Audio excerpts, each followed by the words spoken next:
وہ سوال میرے پاس آیا ہے، بہت ہی اہم سوال ہے، اور جس ساتھی نے کیا ہے وہ غور سے میری بات کو سنیں۔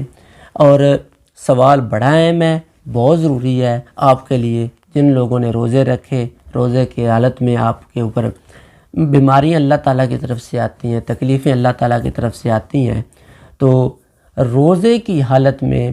قے آنا یعنی کہ الٹی آ جانا، کیا اس سے روزہ ٹوٹ جاتا ہے؟ یہ سوال کیا ہے۔ تو اس کے جواب میں آپ کو بتانا چاہتا ہوں کہ روزے کی حالت میں اگر آپ کو الٹی آ جاتی ہے، یعنی کہ آپ کے کوئی اس طرح زندگی کے اندر جسم کے اندر مسائل بن جاتے ہیں کہ جس سے آپ کو الٹی آ جاتی ہے، تو اس طرح روزہ نہیں ٹوٹتا، نہ ہی مکروہ ہوتا ہے۔ روزہ تب ٹوٹے گا اگر آپ جان بوجھ کے ایسے منہ میں انگلی ڈال کے، حلق تک انگلی ڈال کے جان بوجھ کے ایسے قے کرتے ہیں اور خود بخود کرتے ہیں، تو اس سے روزہ ٹوٹ جاتا ہے۔ تو لہٰذا اس کا خیال رکھیے، ویسے الٹی آ جائے آپ کو، اس سے روزہ نہیں ٹوٹتا۔